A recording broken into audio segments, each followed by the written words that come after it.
This is Abnormal Entertainment.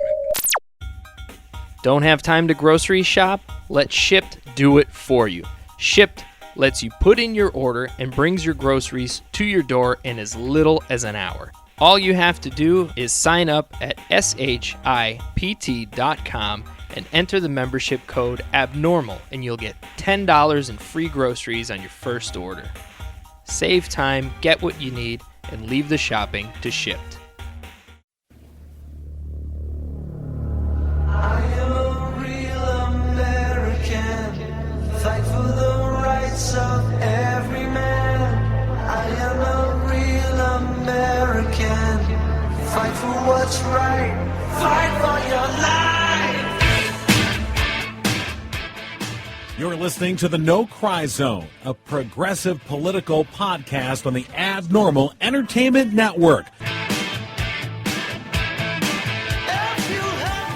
And welcome to the No Cry Zone. I am here. I'm Dave with Rob and John. It is 2005. The tax returns have just come in from our president. And our billionaire president. I'm a billionaire. Just see $850 million short. that year. Yeah, well, it was off year. So we all know that the 1040 EZ came out. It wasn't the EZ, I'm just kidding. But it's the 1040. The cherry-picked top page of tax returns that made the president look pretty good. He paid some taxes. I'm calling foul. Oh, yeah. I'm calling this is staged. Oh, yeah. I'm calling most of the country doesn't realize that there are more than 2 pages to a tax return. Right. For people like Trump, there is multiple pages and there's schedules and all kinds of things. Dozens, if not hundreds of pages. Right. Joe Schmo and I, we do the two. Like, oh, here's my income. Here's the taxes I paid. I donated 7 pairs of pants to the Salvation Army and go. That's the average tax return. But the top 2 pages. Right. Oh, it can't scream out more than, oh, here, I finally did it. Well, I think this was a rare goof for Rachel Maddow. The way she teased it out, We've got the Trump tax returns. And then as soon as I saw it was just the first 2 pages, I'm like, really? And then her guest, immediately, the guy that says he came up with these, they were in his mailbox, he immediately puts out there that, they're probably given to me by Trump. Probably Trump gave these to me because they make him look pretty good. Yeah. $150 million earnings, $38 million in taxes. Effective 24% tax. Right, return. which is low, but it's lower than what Mitt Romney paid in 2012. For the millionaire class, it's incredibly high. Or I should say it's higher. Yeah. So it made him look good in that respect. It was also another one of these premeditated kind of news bait and switch that you put out the day before. Comey's testifying today. You've got the ongoing anger over the Republicans' health care plan. This sort of takes some of the news cycle away, and it's garbage. I think it was a mistake for them to not to bring it out. It's interesting. There's details in there that sure we should know. Anything we can know is worth knowing, but the way it was hyped, that was a mistake. Do you think she didn't see him first?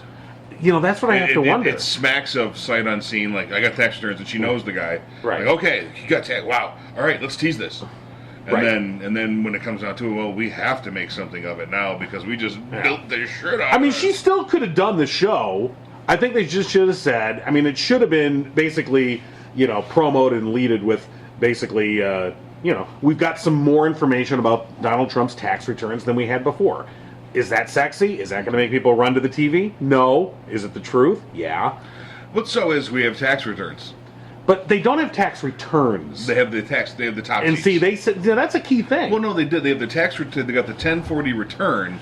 They don't have the schedule. But when you say returns, you make it sound like you've got it all. Well, what did they say? Or more than one. Let's see. I thought she said returns in her tweet.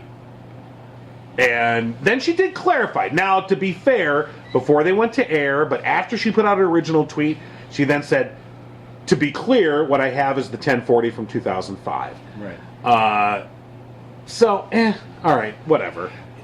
In Rachel's defense, Fox would have been all over it. Right. They'd still be on it. today, tomorrow, the next day. So that is the news cycle. What I wish Rachel would have done is, been a little bit more less sensational about it.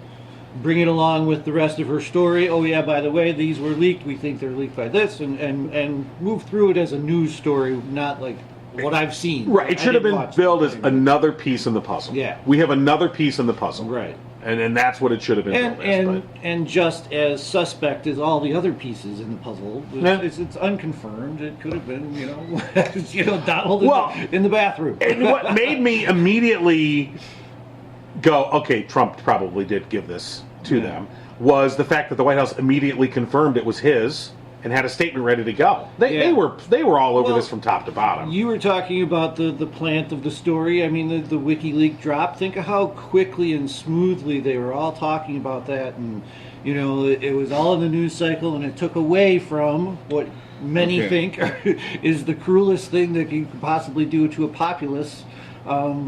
Ever bigger than slavery is take 24 million people that were being cared for and sail them off into the wind and see what happens. Everything I found, Maddow has referred to it as a tax return.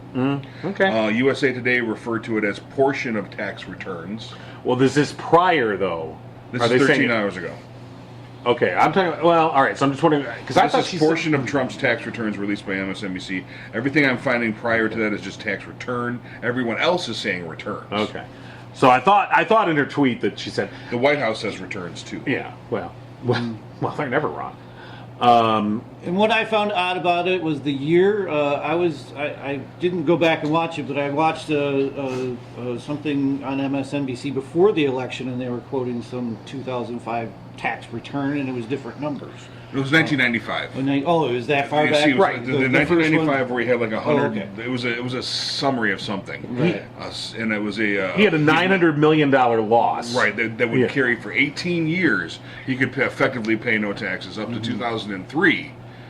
So the 05 returns would be the first year. Right. The second year he'd actually be paying taxes again. Now, what did come out and what is interesting to note is that the year in 1996 they closed that loophole, where he could write down his loss over a period of time. They closed that loophole down and basically said, probably, and they basically said you can write it down, but you have a much shorter time span to write it down. Okay, you can't just. We're not just going to give you till the end of time to write down your tax loss, and so they closed the loophole the year after he did that, and on the campaign trail, he said that was something that he supported, but yet you can see that he was still benefiting from it in that 2005 return. But because there's a $100 million write down on that final 2005 return too, which could have been something different. So that's right around Atlantic City. But the issue is this: when you say tax returns, what are we all thinking? Okay, we're all thinking, I want to see the schedules. I want to see the connections to the Russian oligarchs. People know how tax returns work at that level. That's what we were expecting. That's what I was expecting. What we got is what the rank and file average American assumes is a tax return. Right. Right. I mean, it was like you said, the 1040 easy, and I can almost just see Trump filling that out, in his limo. Whatever. Okay, here, get that out of here. Hey, someone, signed this thing here.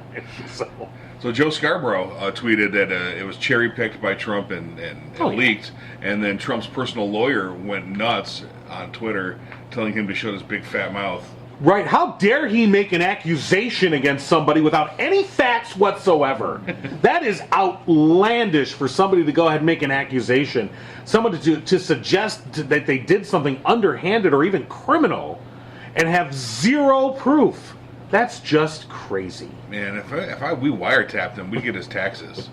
Well, that's all I'm saying. Yeah. We tap into his microwave. He wouldn't be. I mean, really, everything we want. If there was a wiretap, he wouldn't be president. That is the ultimate argument with that one. Is like, why? If there was a real FISA wiretap, and let him become president if you knew all of this stuff. Unless the concept that the wires could have been tapped because of foreign nationals living in Trump Tower and working in Trump Tower. So in the minute an American citizen comes on the line, it's severed, the connection's severed.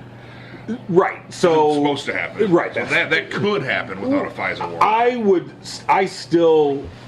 I believe that there was some, or still is, some sort of monitoring, we'll say, for whatever the reason was. But the notion that President Obama, look, he said, he said President Obama wiretapped him at Trump Tower.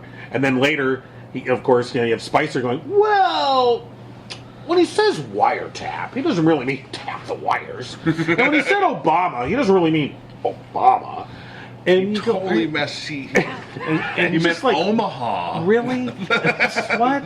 Now, today, right before we recorded, the House Intelligence Committee, Nunes, the guy that runs that, who's a total GOP jack-off, they came out and said, all right, there's no proof. There is no proof of this. And they had to. I mean, the Republicans had their backs kind of against the wall. You had an allegation made against a former president that he committed a felony by the current president. I mean, you have to deal with that. You can't just let it be out there and not either substantiate it or dismiss it. And so they were forced to dismiss it, and they did. I mean, and Probably hurt him every second. Like, oh man. But it's what is it again? And not that it matters at this point because it's just one mark in 10,000 that we've had since he was elected. Against his character. I mean, the fact that this guy would... there's just absolutely zero integrity, zero character here. And how the people that voted for this guy, how they still maintain this fiction that he is making America great again. I'm befuddled. I have an answer. Just befuddled. Because your definition and their definition of great are different. Apparently. Making America great again means not putting up with crap from brownies, and it means you can say whatever you want, and there's the freedom of speech, free speech! Right. Well, so for instance, today, Trump was supposed to lay a wreath at the tomb of Andrew Jackson. Oh, perfect. Yeah. So, you're like, okay, so we're going to...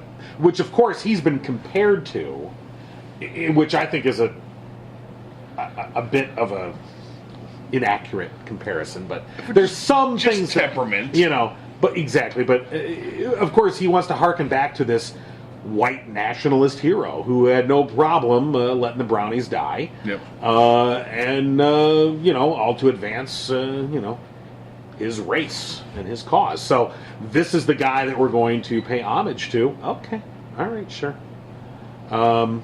He's actually going to. I thought he was going to lay a wreath at the grave of Jefferson Davis this week. This was his. You know what?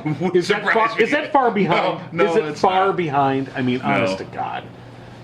Did you see Spicer's interaction in the Apple Store? Yes. With that young lady in the video? The Indian American woman. Let's just talk about that American woman who happens to be from Indian descent. Good point. So the American woman that's allowed to stay because of her color. Right. Thanks, Spicy. Right.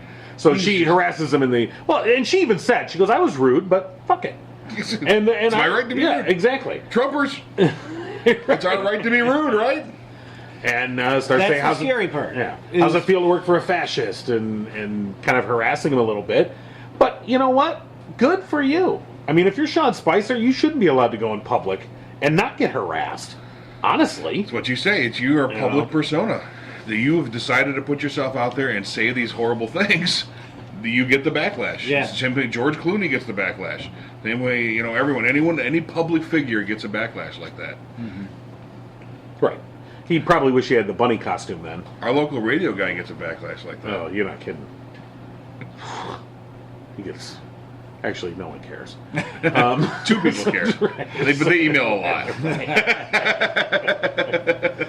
So, nonetheless. But you got to remember, this is really happening. This isn't, really Trump's agenda. This is the Republican agenda that has been uncorked. That they've had to keep behind. I think in large part it's the Tea Party agenda. It's a scary agenda. It's scary. I don't see like a John McCain, a tried and true Republican, with his wife and his family, and I know how he. I lived in Arizona, and he's not like a racist dude. I don't think he ascribes to that. I think Lindsey Graham is probably would be very, very pro LGBT if he could. If you know what I'm saying. And I don't think that those guys are behind this. This is a populist Tea Party sort of we can let it out now sort of thing, which is crazy. Right. They were just reporting on that A&J or AJ station that 15 white supremacist groups have just now banded together. You know, the Nazis and the KKK and the skinheads and all the different factions. They're all getting along now, and they're having these kumbaya sessions Good out times. there. I just believe that that's who the Republicans are courting now. Yeah. Oh, yeah. You know, that is who their message is going towards. Well, I think there's two Republican parties. Mm-hmm. There's that populist track, the Trump track, and then I think there's the congressional Republicans, who they're more than who are just as horrible. Not in any way to say that they're less horrible than the Trump Republicans. They're more than happy to benefit from the support of these white supremacist groups and these nationalist groups and these hate groups.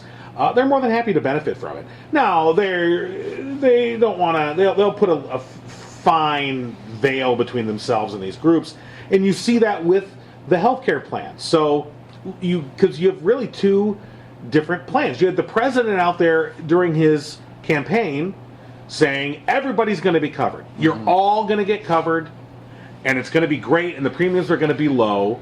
And the congressional Republicans and Paul Ryan, they were just going, no, they're not. Suckers! And here comes their plan, and sure enough, not everyone's going to get covered. And the thing is, because you couldn't cover everyone. Right. The only way you could would be to have single payer, which is what we need, and you basically you have a national health service like they have in England. Well, that's not going to happen. Not politically, not right now. But he went on the populist track on this. The congressional Republicans are basically where the Republican Party has more or less always been, which is in the pocket of big business and Wall Street, and that's not a populist track. But they're so devoid of moral integrity that they're more than happy to take advantage of the support from these hate groups. It's short-sighted. It's short-sighted. I think it will eventually work against them. But see what they're seeing now. They're seeing a worldwide uptick, though. So what they're looking at is they're looking at Brexit. They're looking at Spain. They're looking at even Denmark, where there's some more of a white nationalist sort of movement really happening worldwide. It will get stamped down because the last time we saw that, it didn't go so well for the white nationalists. And it will get tamped down at some point. This is just fear-mongering rhetoric, but it's scary nonetheless. Yeah, well, I think that. I mean, look, I hope that eventually we will look back on this time in history. It'll be very interesting 10 years from now to look back on this time when we're in our camp. Yeah, because that's exactly my point.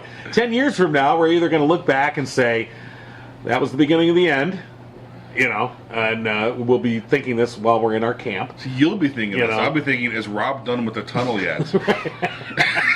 That's what I'm going to be thinking. Or was it the end of that era and the beginning of something new? Because we've seen this wholesale reawakening of civic involvement. Yeah. Which is nice to see. People finally kind of going, oh, I guess I got to pay attention. Have you seen the massive levels of interest in women wanting to run for office? Right. That's cool. Right. I heard a story on NPR a couple weeks back. There was a program, I think it was run in Pennsylvania, where it's run for 20 years, and they run it's bipartisan, whether you're a Democrat or Republican, whatever, but they encourage women to become candidates for office. And they basically said, over the 20 years, there's, the participation levels would ebb and flow, but they never sold out. This year, they're all sold out in terms of this seminar where they try and bring these women up to speed about what you need to do and how you need to approach it. That's awesome. Sold out across the board in Republicans and Democrats, which is good. This is the thing. I think, at least for me, I want there to be an opposition party. I want there to be two parties. There needs to be at least two. I'd like more. But there needs to be at least two parties, whereas I think there's a lot of Republicans out there, and I'm not going to say there's no Democrats, but there's a lot of Republicans, I think the vast majority of Republicans, who would have no problem eliminating the Democratic Party. and just saying they would in a second go to one-party rule and have no problem with it and not see that would be the death of America. I want an opposition party. I think we need an opposition party. We need an opposition party to keep ourselves honest. The Democrats aren't perfect by any means. So you want to see the civic engagement. I think it will benefit more progressive causes in the long run. I'm hoping that this is the dying, sputtering last gasps of this movement, but we'll see. Yeah, we shall see. And as we the spearhead, the figurehead is Trump, of course, whether he admits it or not.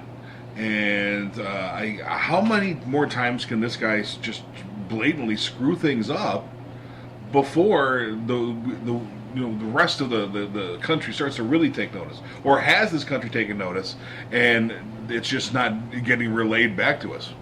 I've heard comments of along the lines of, "We've tried it this way for a long time, and it didn't work." Basically, like that massive experiment that you were talking about. This way, define this way. Well, the way of inclusiveness and the way of trying to work through with laws instead of with the kings. Yeah, kings and rulers and dictators, and it's strange to hear that coming from normal humans, but they are that tired of the battle on that side, because every single day, if you listen to that stuff, and depending on how far you go down the rabbit hole, it is a calamity. This world is a calamity. That every single day they're being pounded into their head to be fearful. I was reading an article about, all these rich people now are buying up the bomb shelters and things that the military has left behind and turning them into, $1 million condos and things like that for when, we have this public mistrust and they have to go hide all their bullion, and, All their what soup people cubes? really... Weird. Yeah, and it's a whole half of a country that is now ascribing to that. And I don't mean, I said that earlier, that it's just going to the white nationalists. And no, that's the scary part. That is just kind of the deepest, darkest of it. It ranges so far as long as people are getting paid, and people are getting paid on that side because they're winning, and every winning team gets the endorsements, It's really weird, and when we think about that, because if that's the we got to try this new dictator way because the old way doesn't work. There's no going back from this one. Right. This is when you make this choice, you don't get your democracy back. Right. It just doesn't happen. Well, yeah. Now a lot of bloodshed and what we've already done to accomplish what we have done, and people are just forgetting the history of our country, and it's just so scary to me. It's Orwellian. The populace is just like turned a little light switch off to a whole other side of the story. And no, that's it's only the scary half. part. It's only half. Right, yeah, but a whole big chunk of that half is really like on board. Like, bloop, I don't hear you anymore. No. Which is, great. But see, know? now what I think will happen, and this is, if I can trust in anything, if I can trust in another American human being, if anything, it's in their laziness. Yeah, I bet that. And so I'm not too worried about the bunkers and the wars and the Civil War, because we are fat ass Americans. And if Netflix or war, oh shit. Is there a new show? Well, do we get Hulu at least? It's like I don't know. I haven't seen I think there's a lot of guys with guns that get off the couch for 20-minute spurts. And But you know what? I would say a lot of those guys with the guns, as soon as the bullet comes flying back their way, they're going to crap their pants, drop their gun, and run the other direction. So I got that. Here's my analogy here. Let's say you get 500 militia guys together. They've been training on the weekends when they're not at 7-Eleven. They've been just going crazy training, and they're ready to take out all three of those Navy SEALs. I do not give those 500 dudes half a chance. No. I don't care how many guns they have or how long. It'll look like a Jason Bourne movie. I mean, I mean, where the one guy goes through 50 people with these. And just and it'll be because Who are you gonna fight, guys? Who are you fighting? I've been saying that for a long time. A lot of times people talk about, the government's going to come and get my guns. I'm like, who do you think the government is? The government's your local law enforcement. Your cousin. Okay? The government is, military and National Guard. The people that you revere on the one hand, but on the same hand, you want to say they're all going to come and get. They're not. No one's coming. Shut the fuck up. No one's coming for your guns. No one's coming to destroy your way of life. And most of these guys, when they end up these, wannabe. Let's face it. They want to play army. They think they look cool, and they got the gear, and they think they look all right. Look in the mirror, and they think, I look hot. I'm a paintball champion. Okay, and exactly. And I'm sorry, not all of them. Hashtag people. Not all of them. I'm not saying they don't represent a danger, but largely these are wannabes. And when they go up against the actual law enforcement or the actual military, it's a joke. And you've seen this time and time again. Like I said, when a bullet comes flying back their way, hey, it's easy to, be a coward and walk into a room and just spray it down with a machine gun or whatever. That's easy. Or have a suicide bomb or whatever. How easy is that, John? Relatively easy. I'm just saying, it's easy to be a coward. Yes. It's a whole different thing to, take on an armed and well-trained foe.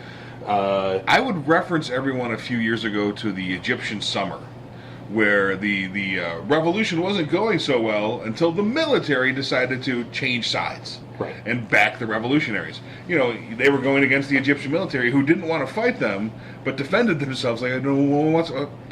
Damn it! Stop running it! Stop running at us! It was essentially what was going on until the military decided, all right, forget it, we're with you. And see, I think that I mean, in America, we're a long way from that. Yes. But if that scenario were to ever come to pass, I just think, I hopefully believe that most military people would side with the people of the United States. Oh yeah, it's their families. It's they're like I said, their friends, their neighbors. I don't say. Although it's funny you say this, because I was talking to somebody else, and they were talking about a coup. That they were somewhat talking approvingly of that should be a military coup against Donald Trump. And I thought about it, and I said, you know what? If there were, I'd have to back Trump. Yeah. I mean, that's fucking like it or not, grit my fucking teeth. Like it or not, that's the lawful leader of the country. The elected president of the United States. I couldn't back a military coup against that person. But now, if that person was to then supersede his constitutional authority in a grotesque and obvious manner. More grotesque and obvious. What? How about something nasty? This is going to be your chance. I mean, what other one do you think a foreign power has? I mean, Rachel is basically saying that the operation has not ended. I mean, look at the WikiLeaks drop. Right. Just before, that's coming from somewhere. It goes through. So, the operation is still in play. I did see from an analyst, an intelligence analyst on Twitter, that said, Twitter again, that all of us panicking that the sky isn't falling fast enough, it's falling. These things take incredible amounts of time, right? And they're building things. The congressional. They started with the wiretap on the 20th. That was a way to get a hearing started. Right. Now that they've started, they're going to start rolling. Gosh, what else? He's talking about some other things. You're talking about John Schindler. Yeah, John Schindler. Yeah. Okay. Who's been very active on Twitter, and this is a guy who's got a background in national security and intelligence, and basically, right. I saw that same tweet where he basically said, "This is an ongoing operation." And again, this goes to our law and order sensibility of how things are done. If they're all done in an hour, you get the sounder at the beginning, and then within 57 minutes. We get this wrapped up. 32 minutes, you know who it really is. Right. Because the red herring was in the first 20, and Putin's a red herring. It's really, it's Angela Merkel. She's doing it all. Dum dum. So that's how we expect things to go. It doesn't work that way. No, who we need? Jessica freaking Fletcher on the case. You're right. Yeah. Treason she wrote. Get to work on that. Well, there's a lot of dead bodies. There are involved in She's this. She's probably in there somewhere. So, murder she wrought. So, yeah. Yeah, there's lots of Russians dying. Yeah. There's lots of dead Russians. The latest one, He died of blunt force trauma. It wasn't even Not even messing around anymore. He was beaten to death, and you're like, Yeah, he was standing up and kept ramming his head into a baseball bat. It's You're like, it's incredibly strange. And they always do that just to, listen to him scream. They don't want to hear what he knows or anything. But they already know what he knows. They've already known that. You know what it is? It's Negan. So, I mean, it goes back to the point of if we don't get any kind of satisfaction, and it does come out that the Russians are really in our government, right. When would a military coup be expected? I guess I don't know that. I don't. That's an interesting question, and kind of what I was just talking about. Right. I don't think it would ever have to get to that point. Yeah. Well, we hope. Let's say for a just a talking point. Yeah, talking point. Hypothetically, I would have to say that the military coup would have to start with the National Security Advisor and the Joint Chiefs. We no longer have a Joint Chiefs. We have a Steve Bannon. Mm-hmm. Right, but I mean, I think so. They would have to start with an overthrow of Steve Bannon. But what would precipitate it? I'm not so interested in the mechanics of how it would go down, although that would be interesting. I guess that is my point. What would precipitate the military en masse? In other words, the leadership of the armed forces. It would take an order to them for them to disobey, and I think that order would probably have to be along the lines of we're aiding Russia to invade Ukraine. Or we're going to attack this country, or we're going to do this completely irresponsible act. That hasn't resulted. No, but I mean, I'm talking about we're going to sink a Chinese warship, or we're going to, something unprovoked, completely unprovoked. I could see where the military chain would go. Yeah, I don't think we are. And then what do you do? That's a great question. Yeah, I mean, we are getting to this point. I mean, it's almost like a novel. Well, there's going to be a disobeyed order. I mean, you have legislation right now in Congress, which won't go anywhere with the GOP in charge, but at least it's been introduced to take away to reinforce the War Powers Act, but B, to take away the president's authority to launch a nuclear attack without congressional approval. Yeah. Specifically, a nuclear attack. To say specifically, you cannot precipitate a nuclear attack on your own. That might have some bipartisan approval. And so just the fact that it has to get introduced says everything. Yeah, there we go. About this. And so this is where, so I just saw the other day the headline was that Trump approves the CIA being able to pick drone targets. So this is where, before I was talking about, this is one of the key things I disagreed with Obama about, was his drone policy. And this is what happens now, because the policy always assumed that there'd be a responsible person in charge. Well, now we have an irresponsible person in charge who's completely handed off authority to the CIA to go ahead and pick targets, whereas before the president was intimately involved in picking targets. And so this is a dangerous precedent. Could we argue that him not being in charge of picking targets and the CIA being in charge is more responsible? No. Here's why, and I know where you're going with that. My sense is this. He needs to be culpable. I think, in a certain sense, putting it off on the CIA, he goes, well, I didn't know. You fucking should have. Not talking culpable at this point. I agree with that completely, but responsible. Well, would this eliminate a Yemen mistake? Would the CIA... potentially, but I still think it's a bad precedent. Oh, totally. I think it's really bad. It's a very bad precedent to do this, and a lot of these things. I think a lot of things. The disappointment of Obama. And I'm not here to bash Obama for anything. There's plenty to bash with the guy that's there now. But Obama's like, come on, man! Right. I didn't wiretap anyone, and I'm trying to relax. So, the great disappointment of Obama was, as a constitutional law professor, I was hoping that he would be able to roll back in a substantial way a lot of the national security state that George W. created. And he didn't. Instead, he expanded it. And he had his reasons, and I understand why, and I'm not saying he did it out of any ill intent, but the problem is that he was in a unique position to roll it back and make it a non-precedent. And no one planned for this. Okay, now it's a precedent. Now the precedent has been set. Now 2 administrations, the Bush administration and the Obama administrations, carried out drone strikes that killed American citizens without, trial. Now that becomes a precedent. Now the president of the United States can say... No, that wasn't a drone strike, sorry. But still, nonetheless, can say, well, the precedent has been set by 2 previous presidents of both parties that allow me to go ahead and order the death of a U.S. citizen who I deem to be, undesirable. But doesn't that change this precedent via drones? Yeah, but I mean the precedent itself. I mean, you can say the criteria may have No, the changed. administration can't order this anymore. CIA does. Oh no, the administration still can. I don't think he's saying that he won't pick drone targets. He's just saying that by and large, the day-to-day drone activity will So be he's handled by not the CIA. handing off the power. He's No, just giving them permission. He's giving them permit. He's including them in the power. Well, that's different. As opposed to just handing it off to them. He'll still, Wait till Steve Bannon pisses him off. I need you to drone strike Bannon's mansion. Is he home? Is he in Mar-a-Lago? Right, just take the mansion.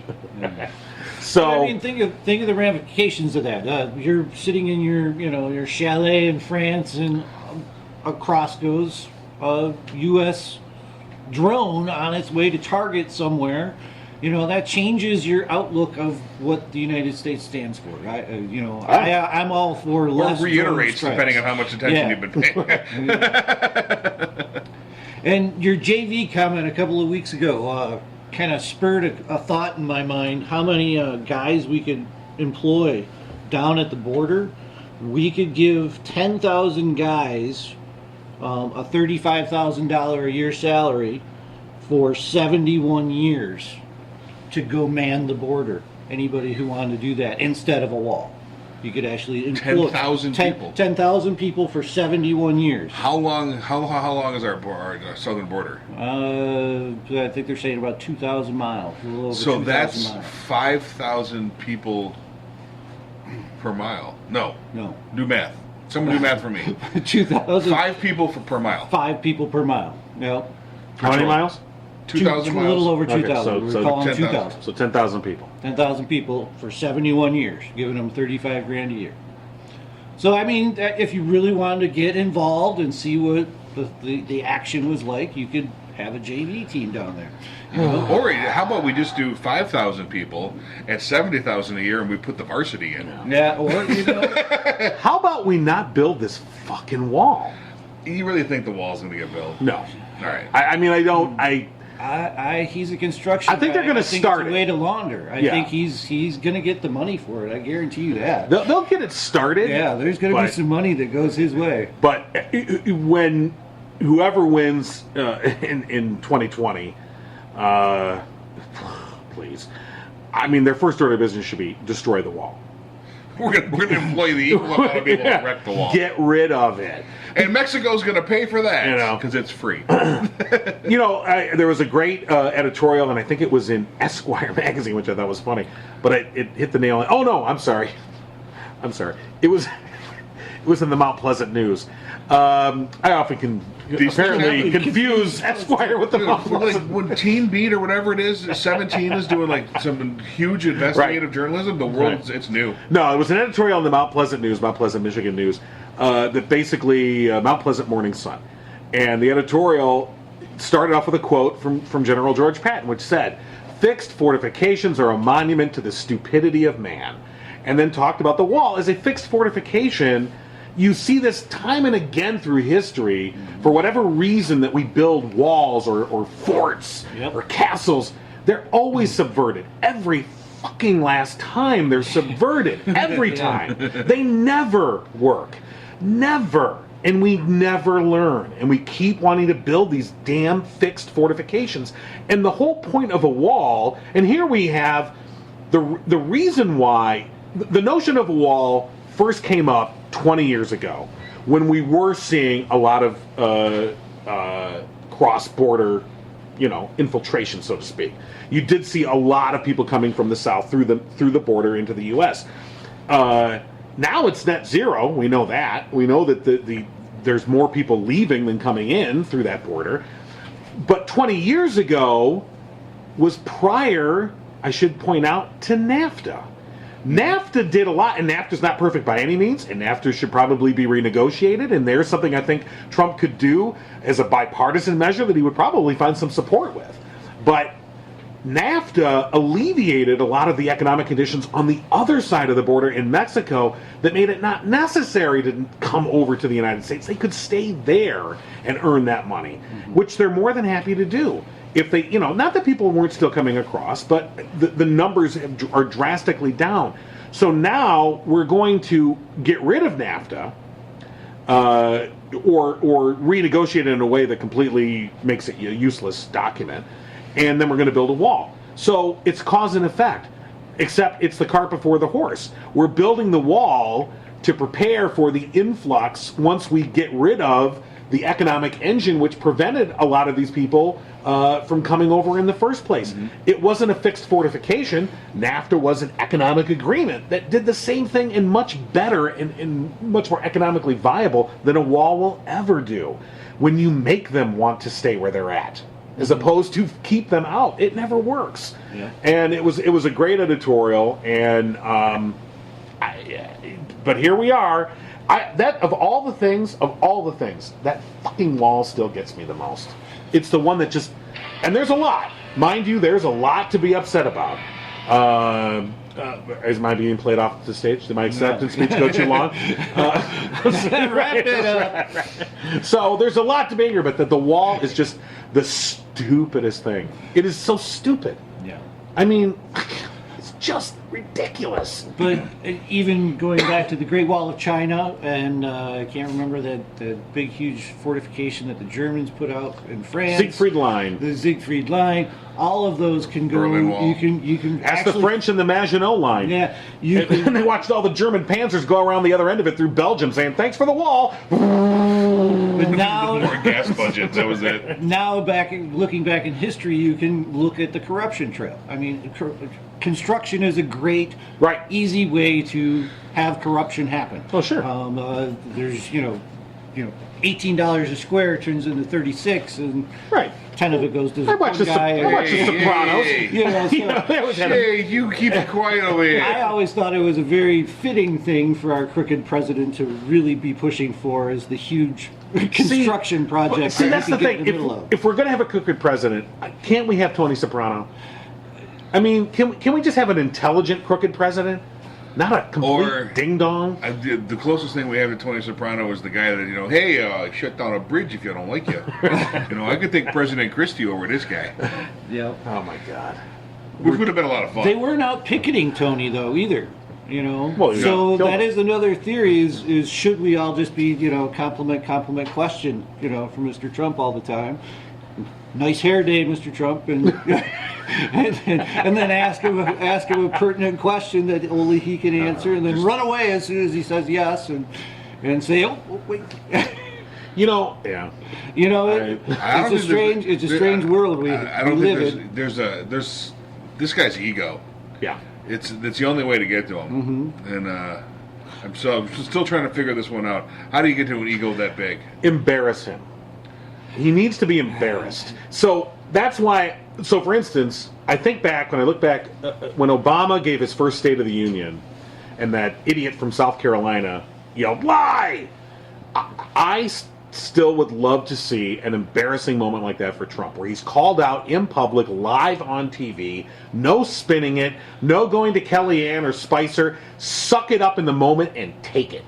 And they don't work on him. I think it will. If you embarrass debates. If you embarrass him. Look at those debates. Okay. He's completely called out. And that certainly doesn't work for his supporters either. Yeah. I still say... Teflon's that. Look, I still say, and I know no one agrees with me, but I still would like to see, and I know this is, almost a year in the future, but when he does give his first State of the Union next January, and there's a lot that's going to happen between now and then, but I say the Democrats en masse should stand up, let him get in, let the applause, whatever, let him start the speech, get 4 words into it, and en masse, while the cameras are live, get up and walk out as a group and hold a press conference out on the steps. I know it won't happen. I realize this is a fantasy, but... And the Republicans will boo, and they'll scream, and their faces will get red, and Trump will pound the doors, and it'll be beautiful. And that's how you get this guy. And he'll go fucking nuts. He will lose it. And good. He needs Yeah. to lose his shit. There needs to be moments like that. There needs to be. So what you want is the Brady briefcase. I do. You're calling it Operation Brady Briefcase. I guess, For no one that knows, you know. we've watched the Brady Show, and Carol got into a car accident Right. With Jackie Coogan. with Jackie Coogan, and Jackie Coogan faked the neck injury Oh, no. in court to try and milk money out of the Bradys. They already have like 6 kids, a maid, and a dog. Can't afford this crap. So in the testimony, Mike Brady, being the genius architect he is, brought his briefcase, and while Jackie Coogan is testifying, he drops the briefcase and makes this very loud sound, and Jackie Coogan turns his head even with the neck brace on, completely invalidating his own testimony, setting Carol free, getting rid of the financial obligation, and bringing justice. John wants the Brady briefcase. Well, but wouldn't the Brady briefcase in this case, because we're all looking for that Russian connection, wouldn't it be, I don't know, would it be playing the Russian national anthem and see if he snaps to attention? No, Or it's got to be insidious. He's got to be. You just called for it. He's Okay. talking. He's getting into his Okay, speech, all right. and the briefcase stands up and walks out, and he shows his true colors. He freaking Voldemort's out. Okay. I see what you're saying now. Okay, I got it. Yeah, nope, I'm on board. Yep. Operation Brady briefcase. And again, I know it'll never happen. And you want to know why? Because the Democrats are too damn responsible to do it, and it would be a completely irresponsible move, which is why, It would. I endorse it. Because Mike could have gotten called out for That's true. what do you call it? Grandstanding. Not grandstanding. No, contempt of court. Yeah. He could have gone to jail with Carol. They're just, I guess. But Those two if apart. that specifically, yeah, He'd do okay, too. I get that that's a fantasy scenario. Boy, I got weird fantasies. But the point being, Is everyone nude? Is Trump nude? Is Paul not Ryan helping. wearing his workout It's not gear? helping. And now I've got Nancy Pelosi. No, this is not working. Yeah, what's at up with all the nude Trump effigies around the world? You notice that? Yeah, why is he they're always trying nude? to. Why do I have to see that? They're trying to embarrass him with his little Yeah. winky. Oh. Yeah, trying to embarrass him. There's a great mural of him making out with Putin. Just completely That's French. pretty funny. Yeah, but anyway, so okay, I know that scenario is not going to happen, but I do think that the Democrats have to do more than go Tusk, and just go, yep, shouldn't do that. They you know what? The first real test of this is going to be with the Supreme Court guy. The Supreme Court nominee that's coming through. His hearings are coming up next month. Sort of not minding him too much. No, he's Mr. But Corporate. fuck it. Yeah. No, you see that's the issue though. I'm sure he's a fine guy, although not really. No. Okay. You could have watched Sessions and looked at But him and said, "Oh, what you know a fine what? Southern Screw gentleman." that. Actually, if you didn't know. You know If what? you If you didn't know. There's a part of me that wants to say any Democrat who votes for this guy, I don't give a shit. Any Democrat who votes for this guy, they should have a primary challenger in their next election. Now, I'm sorry, you're either on the team or you're off the team. Are you on the team or not? Are you on the fucking team or not? And this team ain't fucking around. You're all starting right? really Tea Party. Damn right. Yeah. I got their playbook, That and is- fuck it. You want to know why? Because it fucking worked, and it's time for us to work it too. All right. I don't know Now, if I want to do that. no, you have to. No, you don't have No, to. you do have You to. have to. You have to. No, I could Okay. be off the team. Then you can be the principled party. You can be the principled minority party while they completely run roughshod over this country and absolutely strip away our constitutional guarantees and protections and ruin the traditions of our republic. Fine, but you can be principled in your opposition and you have no power. If you don't have power, you got nothing. You got to win. But you have principles. You got to win elections, okay? And if for any Democrat who's going to vote for this guy Gorsuch, sorry, nope, screw you. I don't care why. They stole that seat. They stole that goddamn seat. That seat should have been filled by what's his face, the other guy. That other guy, he the was one that bad. mattered. The guy that mattered, whose guy. name escapes me at the minute because, well, he never got a hearing. That's why. All right. Garland. Garland Merrick. Yeah. Hey. Garland So, Merrick. Yeah. We never could figure that out. This has been a problem on this show. It's this Christmas Exorcist. That's how I remember it. Garland Merrick. Okay. So that seat should have been, that was his seat. I'm sorry. Yeah. And that was stolen by the Republicans. Outright theft. And here's the thing, using their same metrics, look, they got up there and said, oh, well, the election's already underway. We can't fill this. Well, Trump has filed for re-election already. Sooner than any president in history has filed for re-election in 2020. The campaign's on. He's already holding campaign stops. He's calling them campaign stops. To me, if I was a Democrat, I'd just say, look, the election's on.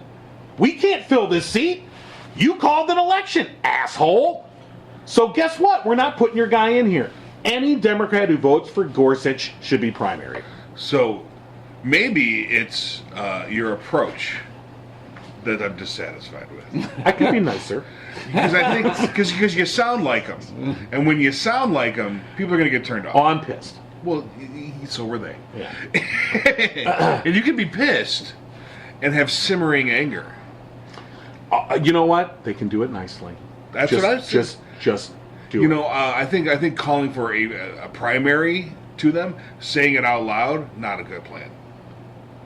But the minute they do it, okay, primary them, and then you don't have to say why. it out loud. You can say it behind closed doors. Exactly. I'm fine with that. That's what we need to bring back. I'm good with that. We don't need transparency. All right. Coups don't have transparency, my friend. I'm good with that. That's why they're coups. It was Merrick Garland. Merrick! Exorcist Christmas, then. Got it. And I do think that a major part of the Trump story goes unanswered anymore. We are all looking for this Russian connection. But really, the man does these deals. He is a money launderer for sanctioned money around the world. The people that we are sanctioning as a country because they are a danger to us, he goes around the world and collects Who's their the money. guy that I couldn't remember the intelligence analysis? Chris... Oh, he talked John about Schindler. that too. John Schindler talked about that too. Yeah. That's still being investigated. Right. The emoluments clause is on everyone's radar, as well as the profiteering from the position. I think that, you know, as a red-blooded American carrying a gun, you should be more worried about that. I mean, he is exactly going against what he's saying he's protecting us from. He is making the money out of those deals. But Rob, that's what businessmen do. Successful businessmen that were running our country, Rob. Right, I understand. That lets me have guns. Right. Unlike Obama, who didn't the NRA let me have is guns. creating their army, and it's very scary. But I'm with David on this a little bit, John, saying that I think the only way to get across to him is to make him lose. Yeah. And the only way you make Trump lose, because he is insulated by these, you know, watchdogs first, basically, Bannon and, you know, Prince Rebus. Prince Rebus! Thank you, John. Rebus? These gentlemen, and then plus, you know, I'm sure the Rancid man's baby? got an army of lawyers, you know, that's Oh, yeah. already working for the Trump organizations. And you have to go at him. I would like all of our energy to go towards finding the best legal cases against the man. Yeah, which is You know, happening too, you know, which is so, good. I think it takes money to do that, and I think that is one of the big problems with our Democratic Party right now is they don't. Obama has all the money. Well, no, they. he's got the shadow government. No, is they don't have a funnel. They don't have a way to get mass because they've been looking towards the big donor, just like the Republican Party has been looking towards the big donor to finance their operations, and that is a lot of the discontent right now between, you know, the average American Democrat who votes Democrat each time and the actual Democrats who are making the votes in Congress is, which one do you actually listen to? And I think the Republicans are making their choice right now, and that's going to hurt them in the next election. But, you know, there was a poll that just came out and said that the Democrats are polling lower than the Republicans ever had right now. Right. And, you know, and that was a scary poll because that is the message that's putting out there. They just had this rally in Arizona, I think it was Arizona, you know, death to the liberals, liberal genocide, that's the message, is they are trying to get a one-party thing going on where our side is absolutely bonkers. But we're abetting it. We're letting it happen because we don't, the leadership of the Democratic Party has remained relatively unchanged despite the disaster Right. of 2016, where they all should have been fucking fired. Get out. Well- you suck. And they don't change the message. The message hasn't changed. And I'm not saying that suddenly we have to start appealing to the lowbrow, ignoramuses who voted for Trump. Sorry. But I'm not saying that somehow we have to suddenly be racist and more nationalist. No, of course not. All I'm saying is that the message didn't work, and the Democratic Party just thinks, oh, we just had the wrong candidate. No, the whole thing stunk. I mean, and we're not going to change our message? Yeah. Sorry. And so we'll see what Tom Perez can do as the head of the DNC. But Yeah, I mean, this is all really early stuff, you know, too. by the way, this just in, or at least this is the first time I saw it. So they're now pointing out that the 1040 form that showed up with Maddow, they put a screenshot of it, and there's a stamp on the bottom that says client copy. Okay? Which means either Trump shared the copy or an unidentified leaker had access to it. See, which goes to the theory that this Michael K. Johnston, the guy that brought it to Maddow, said right off the bat last night, probably Trump gave this to me. He probably saw it said client copy on it too. Because the insinuation is that no one in the IRS leaked this. No. All right. So it's either Trump or somebody in the Trump organization that had access to his files. So what's the chances of somebody that already works for Donald Trump leaking this against Trump's permission? Not pretty good. What are the chances that he Yeah. even knows where his taxes are filed? Just as Yeah. CEO. Don't the Jews got him, right? Yeah, Talk to Jaime Goldstein, whatever his name is. The Jew guys I got in New York, they got him, right? Oh, that's my son? Oh, anyway. that was on that Lawrence O'Donnell piece too. Is they had one of the Okay. CPAs who was like, no. All right, so that was the first I don't even heard know of if that. He really signed it. Yeah. Basically. Right. He had nothing to do with it. But that was the first I heard that it Team- actually had client copies stamped on it. Yeah. So, That's funny. which again, okay, so then, all right, now, if he leaked it, if your conclusion is, yeah, you leaked it, Donald, why? Okay, well, we know why. This year makes him look pretty good. If you can leak 2005, where's 2006? How about the schedules? How about everything else? You are more than willing to let this happen, even though you said, I'm not giving anything else, which was a complete flip-flop from what you said before. Right. So the point being, if we come to the conclusion, which I think we can, that this was leaked by Trump or people in his camp for purposeful reasons, I think it should increase the call for his tax returns. Make this work opposite the way he wanted it to work. He wanted this to be sort of an antidote, kind of like cowpox to smallpox. You Right. you infect them a little bit and they get sick, but they don't really get the real disease. So you put this out and you go, you sate them a little bit with okay, here's some tax stuff. Go yell amongst yourselves, but don't really ask for the real stuff. And some people are saying that's what the Maddow play is. So, we'll see tonight. Well, then I take that. If that's how it ends up being, then I take it all back. So yeah, so it's based on what you were saying last night. There's people are postulating that this is the two drive Russia questions because there's no schedules attached, and it's the play. All right. Because it's only the top sheet. Well, good, because We'll see what happens. Should see the rest. And if there is an IRS employee who has access to this stuff, although I have to believe this is on the top secret lockdown now. But if somebody does, man, God, put it out there. Do it. I like to go out and say, hey, WikiLeaks, if you're listening. I'm sorry, they only speak Russian. Oh, Yeah. gosh. Well, they listened to the English when Trump asked them. Right. But they still have it translated into Russian. How about Julian Assange? I will give you a small Filipino boy for these tax returns. WikiLeaks maybe not. Maybe. I won't do it. I'm not going to do it. I'm just joking. What about the hacker group Anonymous? Yeah. Okay, those are the guys maybe that could get in there somehow to please. Don't they try to keep away from the actual leaks and just point you to the leaks? That was their whole motto. Anonymous? Yeah, anonymous. Right. Well, was to stay away from the leaking because you can be, tainted. Right. Sure. Right. Yeah, By they don't do the which leaks. side? They do the shutdowns. Yeah. and Well, do because they become WikiLeaks. I mean, Yeah. look, WikiLeaks used to be a hero.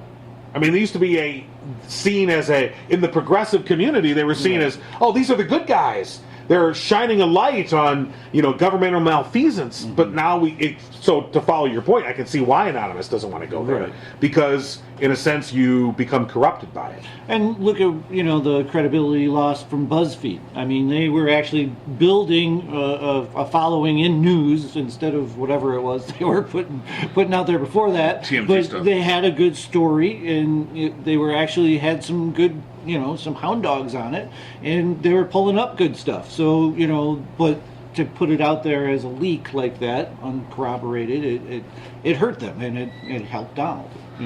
But now we're seeing there's backup for that dossier too, coming soon apparently. Well, yeah, and that's the funny thing about all of this is everybody's made their decisions already. I mean, we have a lot of investigative reporting that's happening, but really there really isn't a neat, nice bow on any of it. And it would take years and years of court to actually get to the bottom of any of these cases.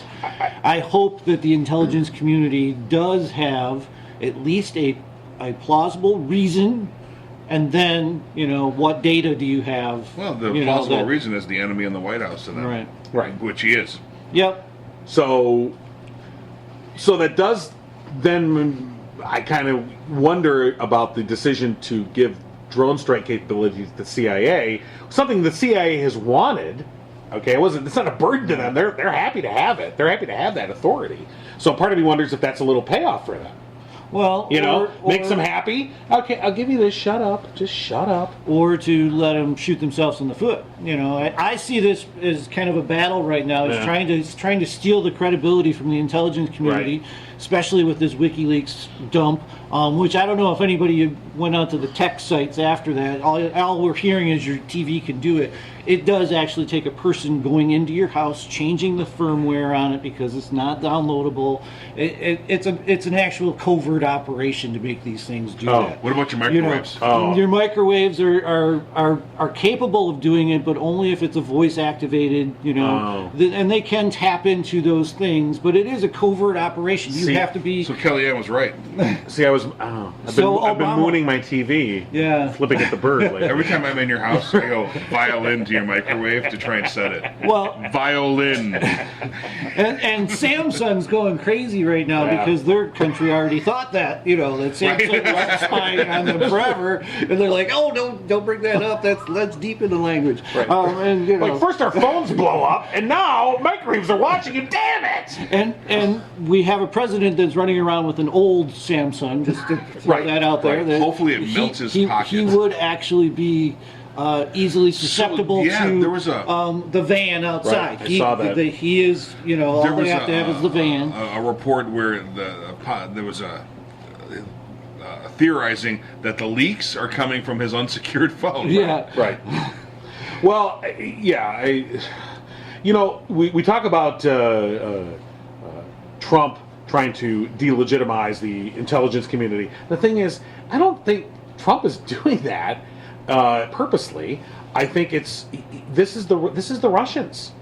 I mean, using him to do this because they love it. Well, please delegitimize these agencies that have been the bane of their existence. And it's right out of the playbook. Yeah, I mean, absolutely. We could go back and actually, look back and see all the different groups that, Putin has done that to in the government to completely, take the bite out of their bark and just make them follow along. Right. I mean, and when you really want to go back, we don't have time for this, but I mean, if you really go back and look into, so what prompted Putin to do this?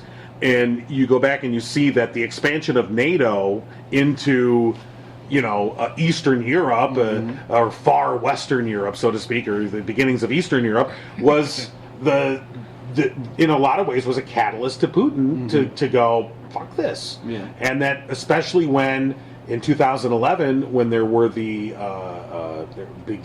was the elections in the Ukraine, and then Secretary of State Hillary Clinton, this goes to his absolute hatred of Clinton, specifically Hillary Clinton, it goes back to that because the U.S. in a sense interfered with what he wanted to do and what he considered to be his sphere of influence, and so a lot of the actions that we took that we thought, so for instance, we say, we're bringing democracy by including these countries into NATO, countries like Ukraine, which was a former republic of the Soviet Union. well, there are consequences to that, and we probably didn't think that through as clearly. I'm not saying you don't do it, but we certainly didn't think it through, and that's where a lot of this antipathy comes from. And so he formulated this. He's playing the long game, is what I'm getting at. Yeah. This is the causes of this go back far, and his game is long. He is playing multi-dimensional chess. Yeah. We're playing checkers, and we're getting screwed. And it's only because he's got all the time in the world. Yeah. Our regimes change. Right. Well, but see, that's what the intelligence community represents. That's a great point. That's what the intelligence community represents. They don't change with regimes. Their political leadership changes, but the intelligence body itself does not. Well, under Trump, it's beginning to. Mm-hmm. I'm sure there's a lot of career intelligence community guys who are like, yeah, I'm going to take early retirement. Bye. Who needs this shit?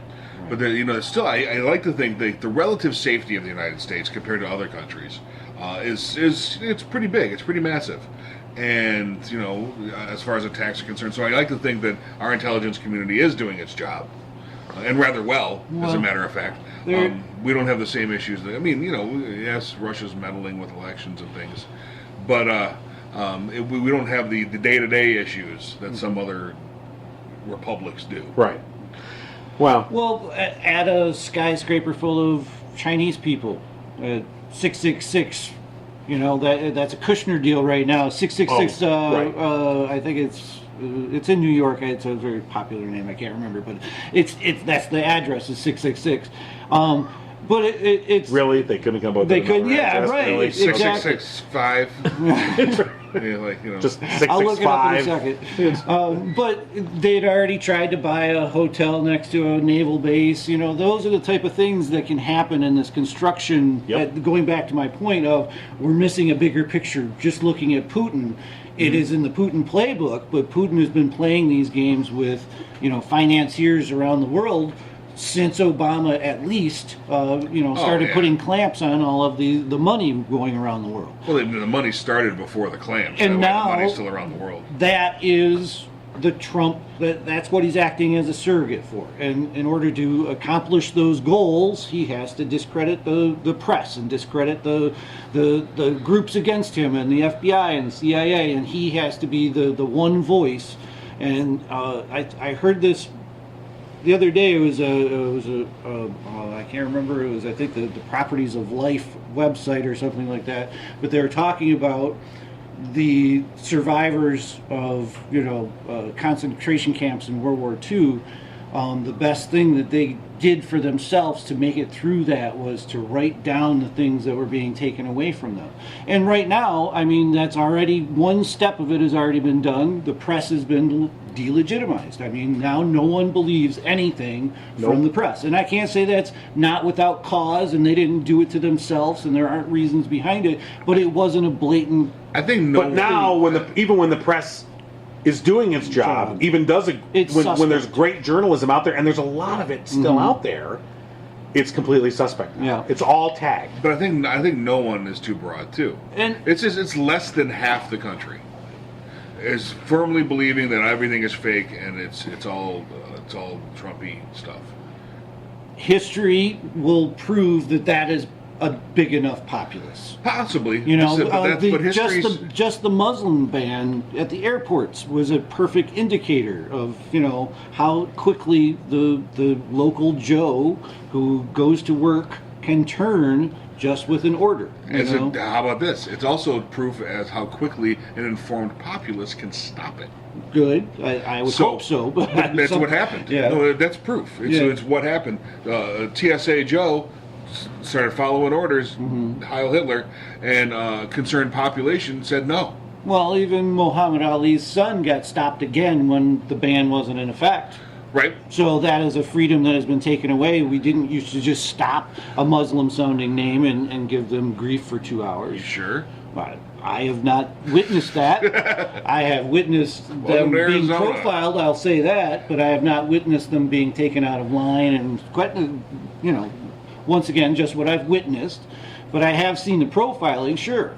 But is it another spigot that has been opened that we won't even remember to close. It's always been open. Yeah. It's the spigot that's been open. Now it's more obvious, and I appreciate the obvious because now I can see. Right. And now that I can see, there's when we say that like the media has been delegitimized, it has for some people, and then there's other rational people where it has not. The people that even it's been delegitimized for will cherry pick what they wish from the media and use it as well. That'll get turned around eventually too, because it just doesn't stand up to reason. Where you can use it sometimes and not use it sometimes. The big case in point where the job numbers that came out, they were fake before, but totally real now. Right. Oh, of course. So that rang hollow to everyone. I don't care who you were. It rang hollow to everyone. Like, oh, there's Trump. If you're backing Trump, you're like, that's him ginning the system for us. Way to go. And then 2 days later, the same people who gave him those numbers, he's delegitimizing again. Right. So with the healthcare numbers, it's not working. It's not. There's going to come a point where it's tipping, and I think there's enough people who generally, the people that are believe that there's still good media out there, there's still good journalism out there that realizes the government is working to a larger part. Remember where these people are. These people are our teachers for the most part, the good ones.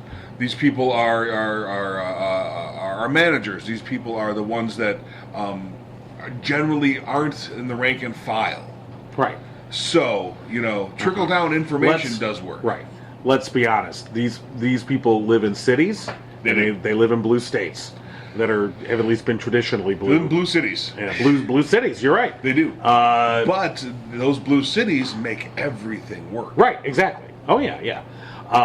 Okay. So Donald Trump, as we record this today, is in our home state. He's not. He's mere miles from here. Is he doing another rally? In Ypsilanti Township. I didn't even feel my tingling in the back of my brain, like evil's near. So, in advance of him coming today, a couple of interesting stories kind of go with what we're talking about. So, he's having this meeting with the automakers at this Center for Mobility outside of Detroit. This is where this big center is supposed to open up later this year that's going to be testing autonomous vehicles. So, Fiat Chrysler and GM offered their UAW workers the day off with pay and free lunch and transportation to today's event, okay, if they came. And, of course, the UAW leadership is like, don't go. What do you do? But the rank and file's like, wait, let me get this straight. I get a day off work and I get paid. I get free lunch. Sure, I'm in. And, of course, they're being used as political props. Yep. And it'll be interesting to watch the news tonight. And so this all looks, oh my. So why are the big three, and Ford also, although Ford said they'll bus them there and they'll give them lunch, but they're not going to pay them for the day. Whatever. So the big three are doing this. Also today, GM announces major additions to their workforce. That they're going to be, we're going to be adding 600 jobs here and 500 there and 200 there. Now, when you look at the announcement, it's clear, again, all of these job additions were decisions that were made before Donald Trump even was elected, right? Okay, much less took office, and these are just the fulfillment of it. Of course, they've been sitting on these announcements for this point. So you go, why are they, what? Here's why. Because they want Trump, and they're going to get Trump, and this was the deal. This was a back channel deal. They want Trump to dump the EPA standards that Obama put in place. The big three had an agreement originally in 2011 to up the EPA gas mileage standards, and then they put this other extra additional cap, and they've met it. And all for the betterment. Cars are much better run now. Who doesn't want better mileage? But they wanted to dump this last round of EPA regulations that Obama put in, and they're going to get it, and this is their payoff. Mm-hmm. So this is fascism, okay? It's not Nazis goose-stepping on your street. It is corporations getting in bed with the government in a way that erodes our constitutional protections to benefit their bottom line. So the fact that GM and the fact that Fiat Chrysler and Ford to a lesser extent are willing to appease this president and give him political cover in order to achieve, it just bugs the shit out of me. And I just wanted to call him out for it, because I say shame on them all. True. Citizens United. Citizens United indeed. And the sad part is the great negotiator is an idiot.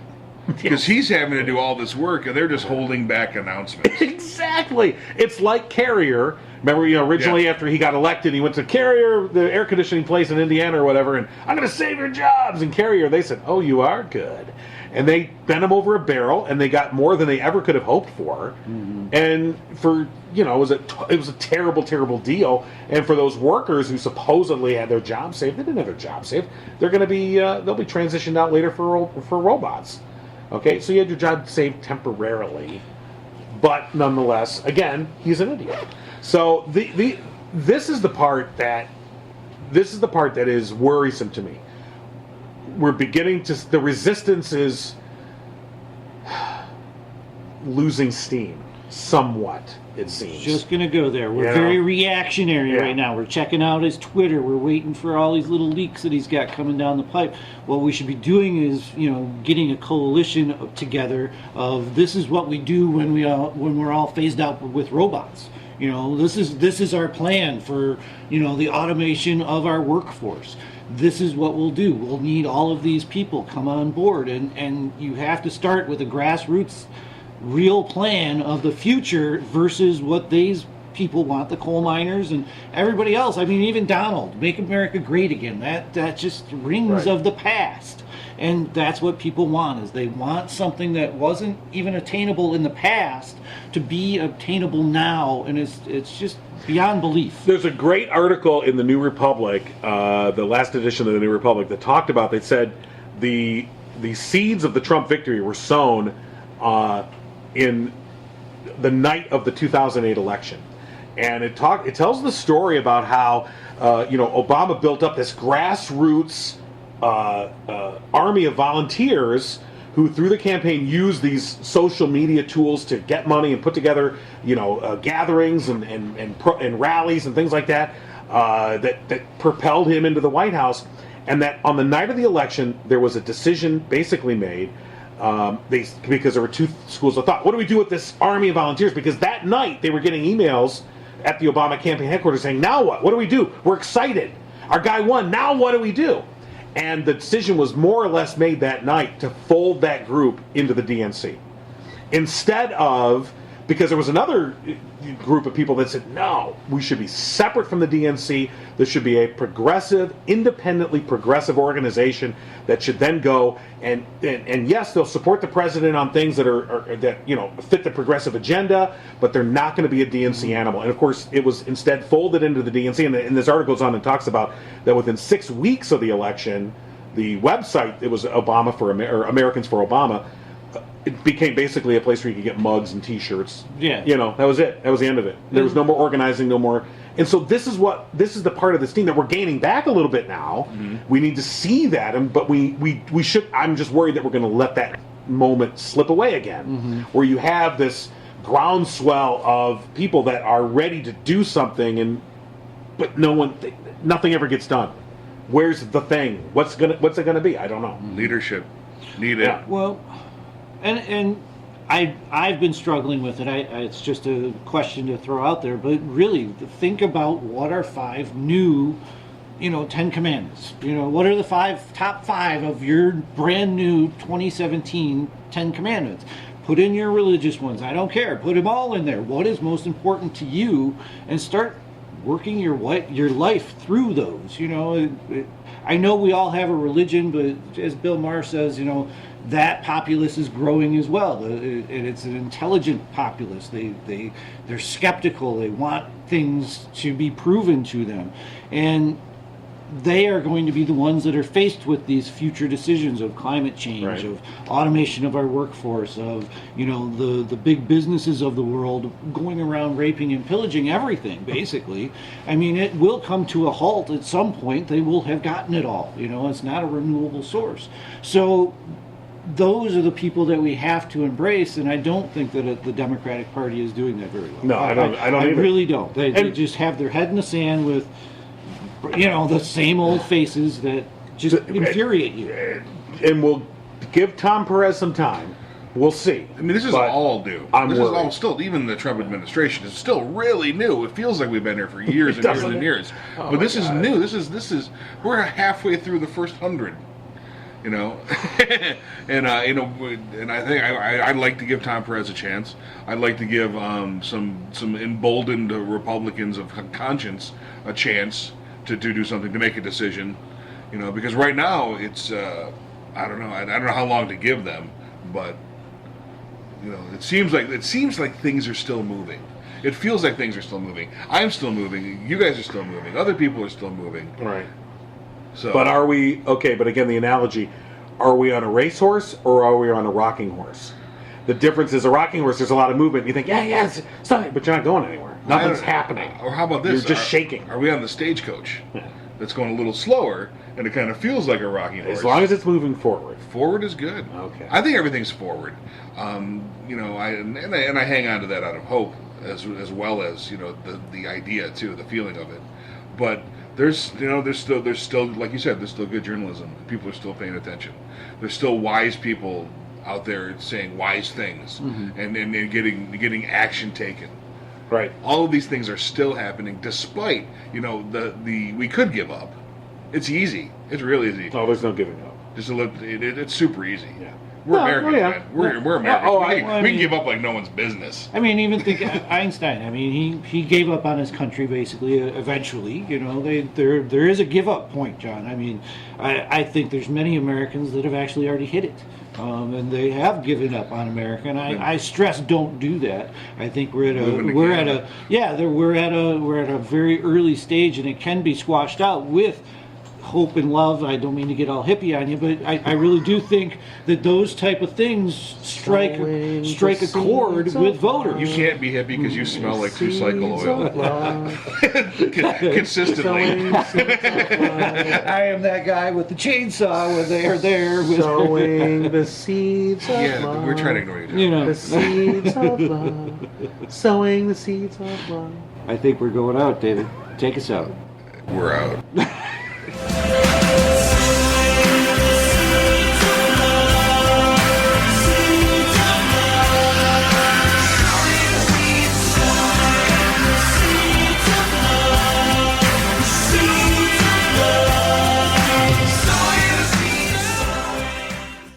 There is nothing like watching a movie on the big screen, and with Movie Pass, you can see unlimited movies every month from Abnormal Entertainment. Head to abnormalentertainment.com and click on the Movie Pass banner to get your first month free. And after that, it's only $30 a month to see unlimited movies, even on opening day.